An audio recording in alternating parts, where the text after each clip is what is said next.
Okay sir. దేవుని నామానికి మహిమ కలుగును గాక. ప్రభునందు ప్రియులారా, ప్రభువును లోకరక్షకుడైన యేసు క్రీస్తు వారి పరిశుద్ధ నామంలో ఉదయకాల సమయంలో మీ అందరికి కూడా శుభవందనాలు తెలియజేస్తూ ఉన్నాను. దేవుని యొక్క మహాకృపను బట్టి దేవుడు మనలను, మన కుటుంబాలను, సంఘాలను ప్రేమించి ఈ రీతిగా ఈ మంచి సహవాసమును అనుభవించడానికి దేవుడు మనకిచ్చినటువంటి శ్రేష్టమైన ధన్యతను బట్టి దేవునికి ఎంతగానో స్తుతులు చెల్లిస్తూ ఉన్నాను. ప్రార్థన చేసుకుందాం. తలలు వంచండి. ప్రార్థన. కృపా సత్య సంపూర్ణుడైన మా ప్రియ పరలోకపు తండ్రి, పరిశుద్ధుడా, మీకే వందనాలు, స్తోత్రాలు, స్తుతులు చెల్లిస్తున్నాం తండ్రి. మీ కృపను బట్టి, మీ ప్రేమను బట్టి దేవా, మీరు మాకు ఇచ్చినటువంటి మంచి సహవాసాన్ని బట్టి మీకే వందనాలు, స్తోత్రాలు చెల్లిస్తున్నాను. ప్రభా, ఈ సహవాసంలో పాలు పంపులు పొందుతున్నటువంటి ప్రతి ఒక్కరిని బట్టి మీకు వందనాలు. ఈ యొక్క నడిపిస్తున్నటువంటి మీ సేవకులను బట్టి మీకే వందనాలు, స్తోత్రాలు చెల్లిస్తున్నాను తండ్రి. మరొకసారి ప్రభా, ఈ పరిశుద్ధ దినమును ప్రభా మీరు మాకు అనుగ్రహించినందుకే మీకే వందనాలు. ప్రభా, ఈ సమయంలో మీరు మాతో మాట్లాడమని ప్రార్థిస్తున్నాను తండ్రి. సూటిగా తేటగా మాట్లాడి ప్రతి ఒక్కరము మీ దీవెనలు, ఆశీర్వాదాలు పొందుకునే ధన్యతను మాకు, మా కుటుంబాలకు అనుగ్రహించి తండ్రి మీరు మాత్రమే మహిమ పొందమని యేసు క్రీస్తు వారి పరిశుద్ధ నామంలో వేడుకొని ప్రార్థిస్తున్నాము తండ్రి. ఆమేన్. ఆమేన్. ఆమేన్. దేవుని నామానికి ఆమేన్. మహిమ దేవుని నామానికి మహిమ కలుగును కాక. మరొకసారి ఈ యొక్క కార్యక్రమాన్ని నడిపిస్తున్నటువంటి దైవ సేవకులకు, ఆహ్వానించినటువంటి టీంకు నా ప్రత్యేకమైన వందనాలు మా తరపున, మా కుటుంబం తరపున మీకు తెలియచేస్తూ ఉన్నాను. దేవుని యొక్క వాక్య భాగంలోనికి వెళ్దాం. మీ గమనాన్ని ఉంచాలని ప్రభు పేరిట మనవి చేస్తూ ఉన్నాను. ఈరోజు మన యొక్క అంశము ఆరాధన. ఇది పరిశుద్ధ దినం, ప్రభు దినం. మనము ప్రభువును ఆరాధించు దినం కనుక మనము దేవుని సన్నిధిలో ప్రభువుని ఆరాధించే వారముగా ఉండాలని దేవుని వాక్యము తెలియచేయుచున్నది. కనుక ప్రభువుకు ప్రియులారా, ఆరాధన లేక స్తుతి ఎందుకు మనము ఆరాధించాలి, ప్రభువుని ఆరాధించాలి అనగా దేవుడు ఆత్మ గనుక ఆయనను ఆరాధించువారు ఆత్మతో సత్యముతో ఆరాధించాలని దేవుని వాక్యము తెలియచేయుచున్నది. ప్రభునందు ప్రియులారా, ఒకసారి మనము పరిశుద్ధ లేఖనాలను గమనించినట్లయితే ఇజ్రాయేలు ప్రజలకు దేవుడు వారికి ఇచ్చినటువంటి నిబంధనలలో అతి ప్రాముఖ్యమైనది విశ్రాంతి దినము. అది ప్రభు దినము. 6 దినాలు పనిని పూర్తి చేసి 7వ దినాన అది విశ్రమించి ఆ దినము ప్రభువుని ఆరాధించే దినముగా ఉండాలని ఇజ్రాయేలు ప్రజలకు ఇచ్చినటువంటి నిత్య నిబంధన అని దేవుని వాక్యము తెలియచేయుచున్నది. నిర్గమకాండం 31వ అధ్యాయం 15వ వచనములో మనము గమనించినట్లయితే అది నిబంధనతో కూడినటువంటి శాసనముగాను కట్టడగాను మనము గమనించగలము.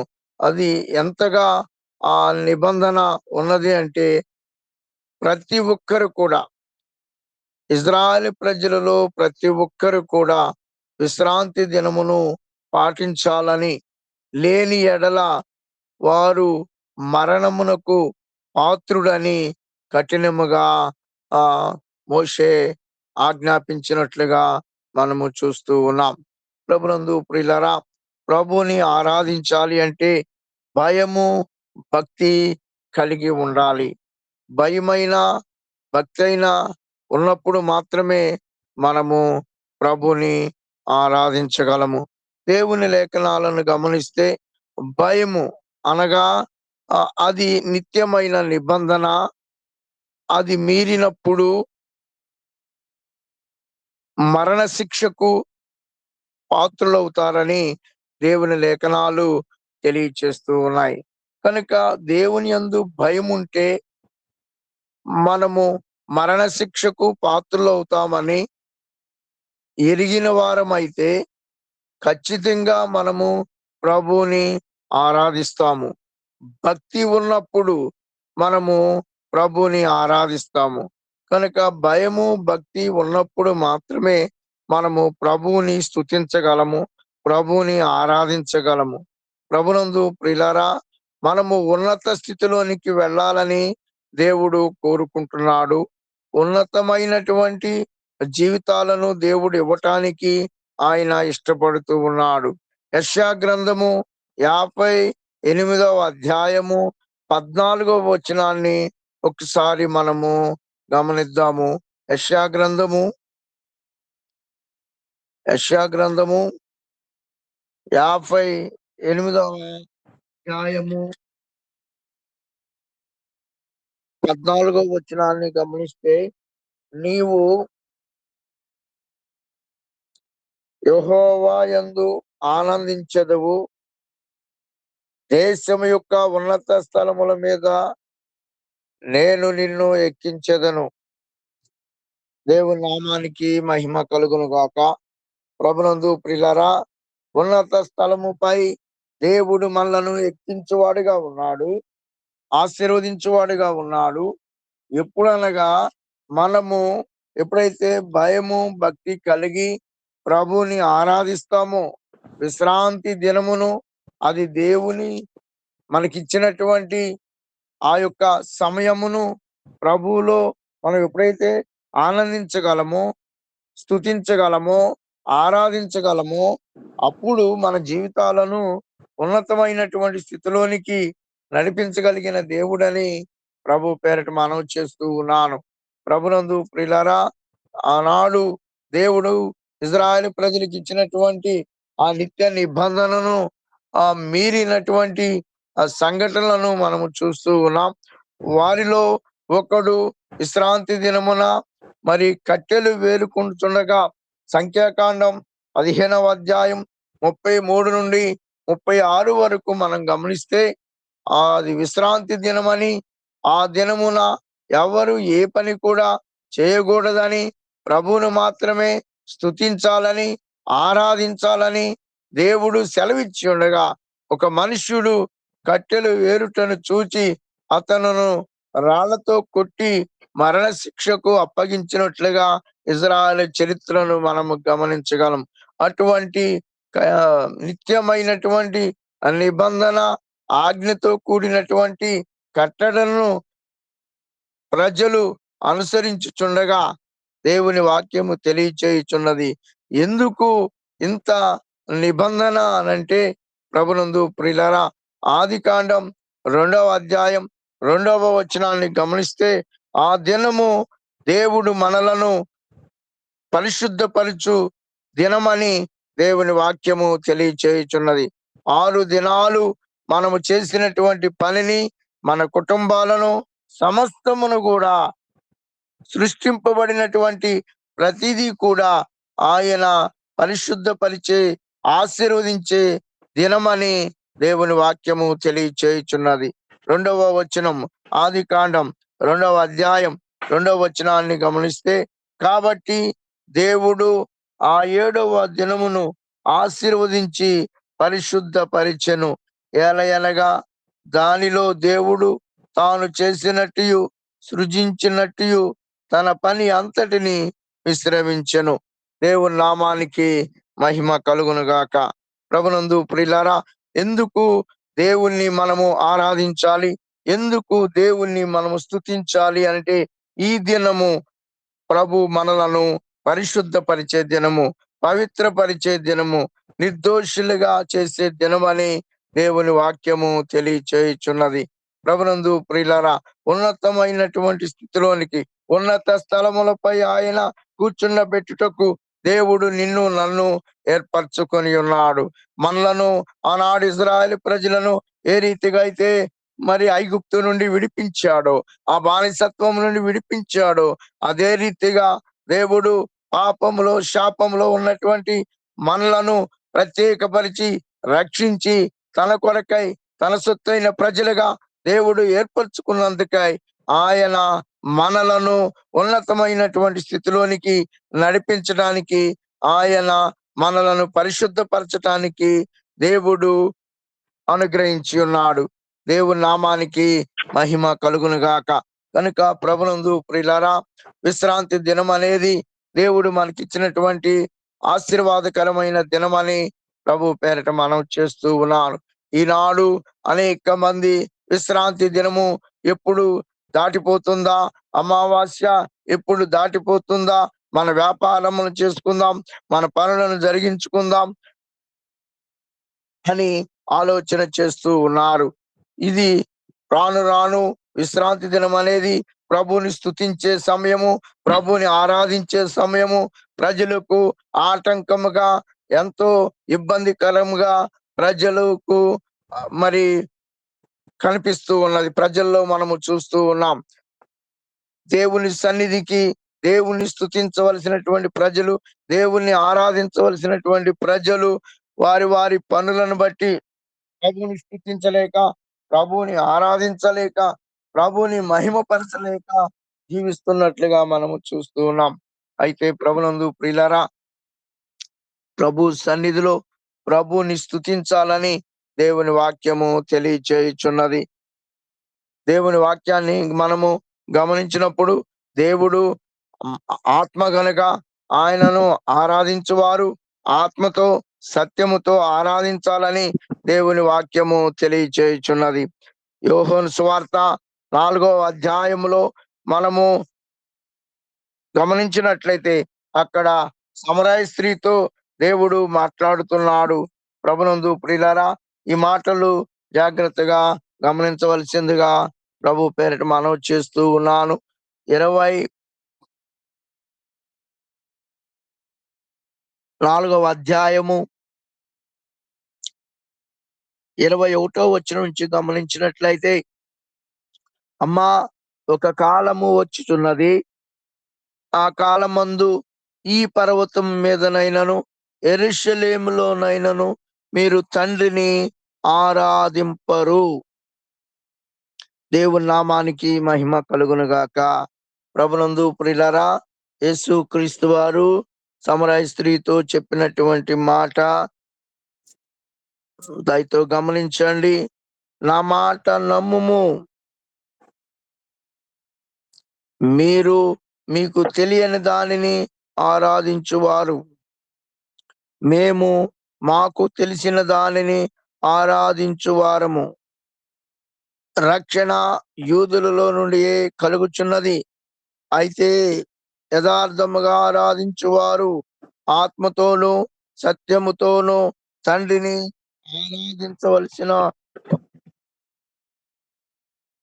గడియ వచ్చుచున్నది, అది ఇప్పుడే వచ్చి ఉన్నది. తను ఆరాధించువారు అట్టివారే కావాలని తండ్రి కోరుచున్నాడు. దేవుని నామానికి మహిమ కలుగును గాక. ప్రభునందు ప్రియులారా, ఈనాడు అనేక మంది యెరూషలేమునకు వెళ్ళుట వలన, యెరూషలేములో దర్శించుట వలన ప్రజలు సంతోషిస్తూ ఉన్నారు, ఆనందిస్తూ ఉన్నారు. అయితే ప్రభునందు ప్రియులారా, దేవుని వాక్యము తెలియచేయుచున్నది, యెరూషలేములోనైనను మీరు తండ్రిని ఆరాధింపరు, నా మాట నమ్ముము.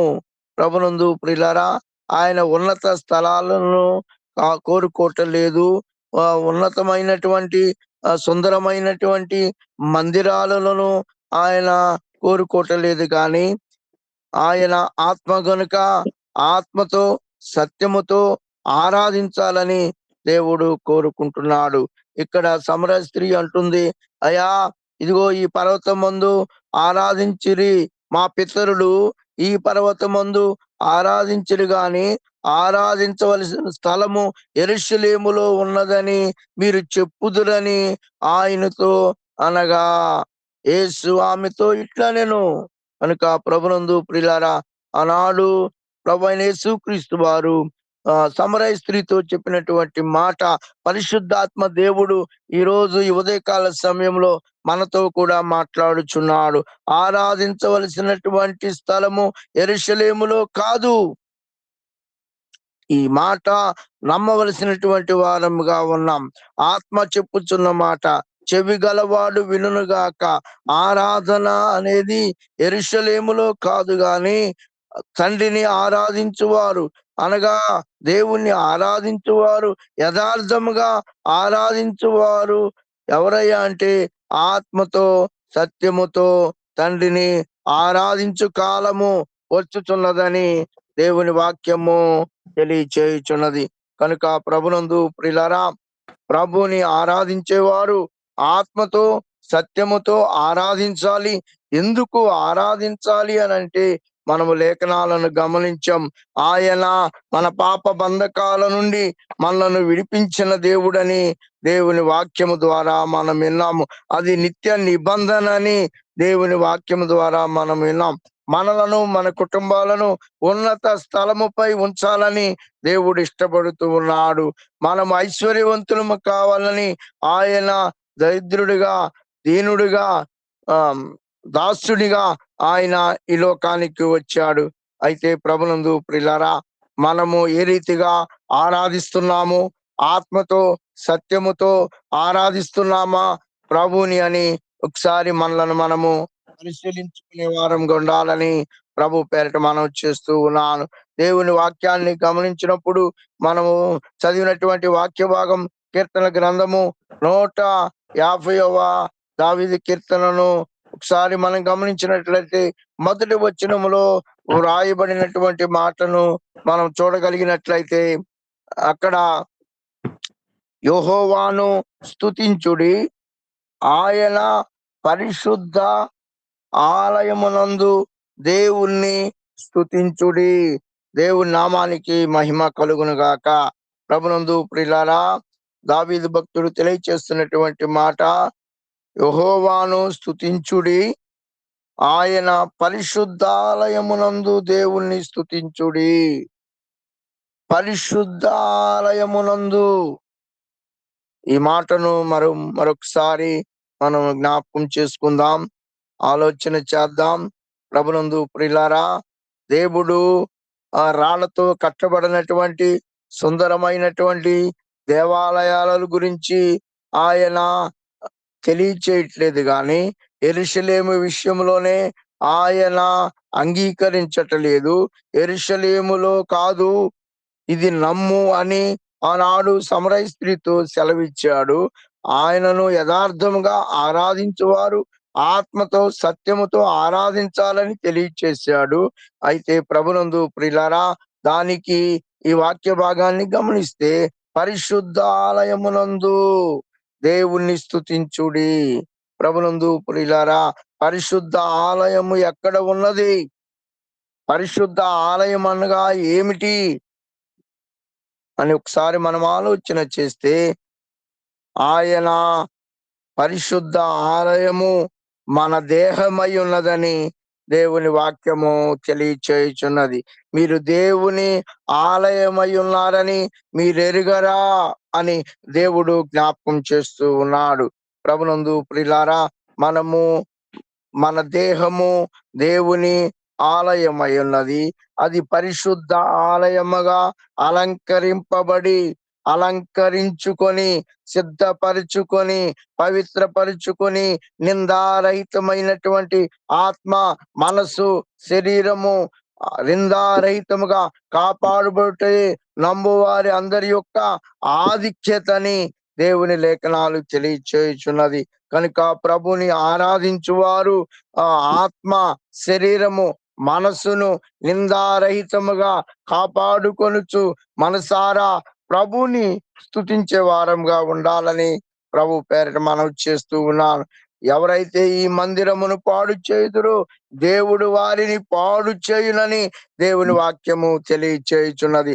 ఆనాడు విశ్రాంతి దినమును ఎవరైతే నిర్లక్ష్యం చేశారో, ఎవరైతే తృణీకరించారో వారికి మరణ శిక్షను విధించి ఉండగా, పరిశుద్ధాత్మ దేవుడు ఎవరైతే తమ దేహమును మరి దేవునికి అంగీకారముగా ఉంచుకొనగా, పవిత్రపరచుకొనక, నిందారహితముగా కాపాడుకొనక నిర్లక్ష్యంగా చేయుదురు, దేవుడు అట్టి వారిని శిక్షించువాడుగా ఉన్నాడు అని దేవుని వాక్యము తెలియచేయుచున్నది.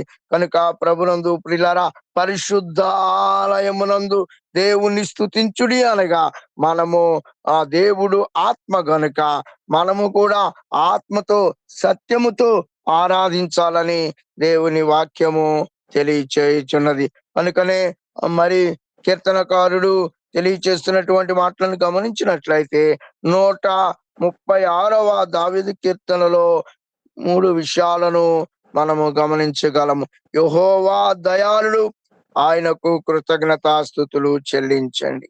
ఎందుకు ఆరాధించాలి అంటే ఆయన దయాళుడుగా ఉన్నాడు. దేవుని నామానికి మహిమ కలుగును గాక. ప్రభునందు ప్రియులారా, ఆయన దయాళుడని రుచి చూచి తెలుసుకున్నప్పుడు మాత్రమే మనము దేవుణ్ణి మనసారా ఆరాధించగలము, మనసారా దేవుణ్ణి స్తుతించగలము. కనుక ఆయన దయాళుడై ఉన్నాడు కనుక ఆయనకు కృతజ్ఞతాస్తుతులు చెల్లించుడని దావీదు భక్తుడు తెలియచేస్తున్నాడు. దేవునికి కృతజ్ఞతాస్తుతులు చెల్లించండి. ఆయన దేవదేవుడు అనగా ఆయన సృష్టికర్త అయి ఉన్నాడు, ఆయన ఏలువాడై ఉన్నాడు, ఆయన పరిపాలించువాడై ఉన్నాడు, ఆయన సమస్తమును సృష్టికర్త అయి ఉన్నాడని దేవుని వాక్యము తెలియచేయుచున్నది. అంత మాత్రమే కాదు గాని మరి దావీదు భక్తుడు అంటున్నాడు 139వ దావీదు కీర్తనలో ఆయన తెలియచేస్తూ ఉన్నాడు, నా తల్లి గర్భమునందు నన్ను నిర్మించిన వాడవు నీవే, నీవు నన్ను కలుగు చేసిన విధము చూడగా భయమును ఆశ్చర్యమును నాకు పుట్టుచున్నవి. అందును బట్టి నేను నీకు కృతజ్ఞతాస్తుతులు చెల్లిస్తూ ఉన్నాను. ఎందుకు దేవుణ్ణి స్తుతించాలి, ఎందుకు దేవుణ్ణి ఆరాధించాలి అనంటే భక్తుడు తెలియచేస్తున్నాడు, దేవుడు మనలను తల్లి గర్భంలో నిర్మించినందుకై.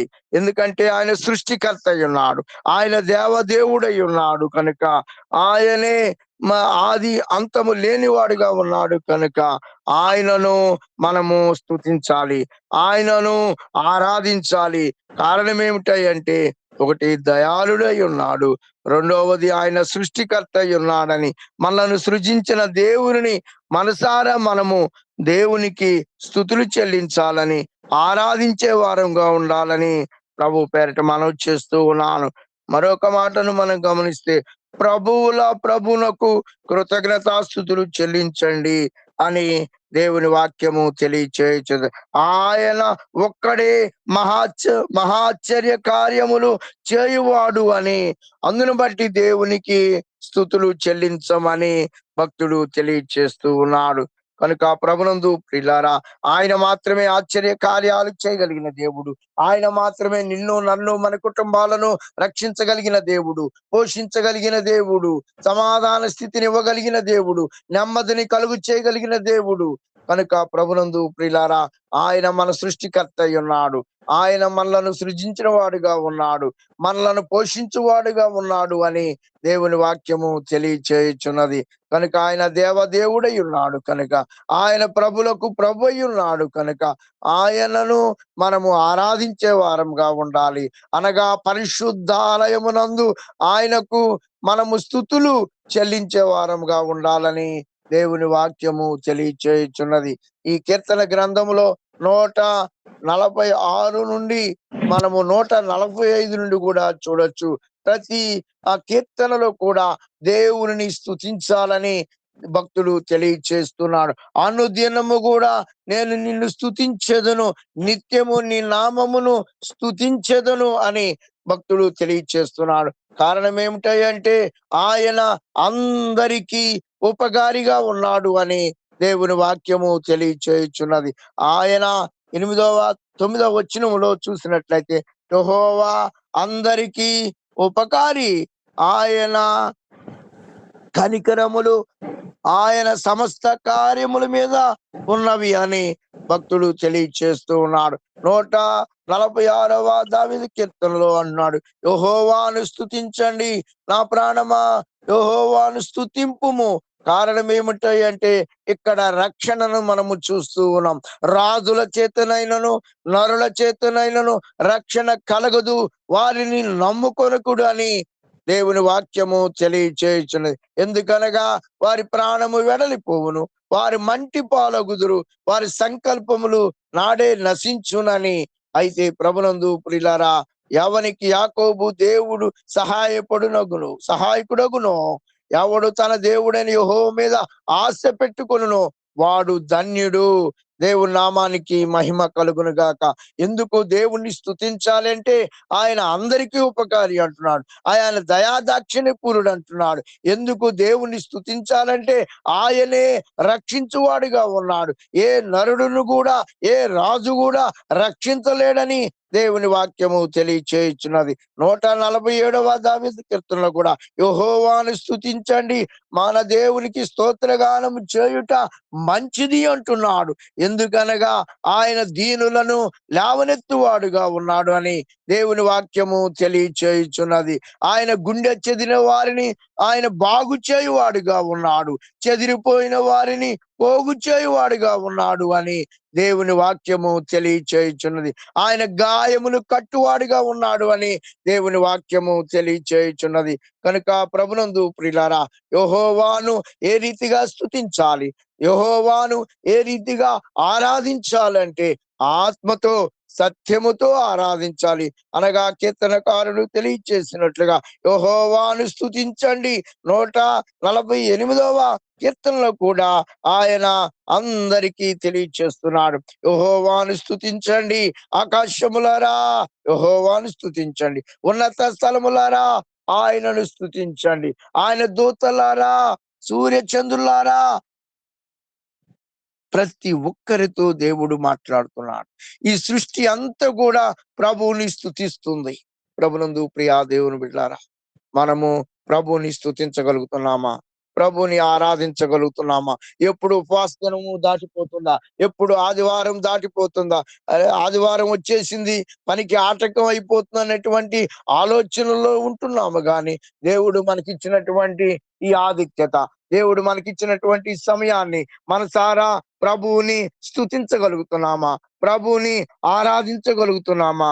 ఒకసారి మనల్ని మనము పరిశీలించుకునే వారంగా ఉండాలని ప్రభు పేరట మనవి చేస్తున్నాను. ఆయన ఎంతైనా నమ్మదగిన దేవుడు, ఆయన ఎంతైనా నమ్మదగిన దేవుడు.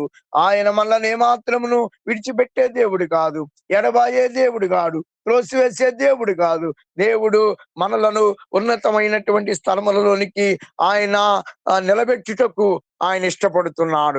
ఎవరైతే విశ్రాంతి దినమును పరిశుద్ధ దినము పవిత్రపరుచుకొని, తమ్మును తాము పవిత్రపరుచుకొని, పరిశుద్ధపరుచుకొని, నిందారహితముగా పూర్ణ హృదయంతో, పూర్ణ ఆత్మతో, పూర్ణ బలముతో ప్రభువుని ఆరాధిస్తారో వారిని ఆయన ఉన్నతమైన స్థితిలోనికి నడిపించగలడని ప్రభు పేరిట మనవి చేస్తూ ఉన్నాను. కనుక ప్రభునందు ప్రియులారా, దేవుని చేత ఏర్పరచబడిన వారముగా, దేవుని చేత విలువ పెట్టి కొనబడినటువంటి ఆయన అమూల్య రక్తములో కడగబడినటువంటి జనాంగముగా, పవిత్రపరచబడిన వారముగా, ప్రత్యేకింపబడిన వారముగా, ప్రభుని ఆరాధించే వారముగా, ప్రభుని మహింపరిచే వారముగా, ప్రభు దీవెనలకు ఆశీర్వాదాలకు వారసులముగా జీవించున్నట్లు ప్రభుకు మనము దేవునికి అప్పగించుకొనుచు మనము ప్రభుని స్తుతించే వారంగా, ప్రభుని ఆరాధించే వారంగా ఉండాలని ప్రభు పేరట మనవి చేస్తూ ఈ మాటలను ముగిస్తున్నాను. దేవుడు ప్రతి ఒక్కరిని, ప్రతి కుటుంబమును, ప్రతి పరిచర్యను దేవుడు దీవించి ఆశీర్వదించును గాక. ఆమేన్, ఆమేన్. అవకాశం ఇచ్చినటువంటి దైవ సేవకులకు నా ప్రత్యేకమైన వందనాలు తెలియజేస్తున్నాను. May God bless you all. Thank you so much. Thank you one and all.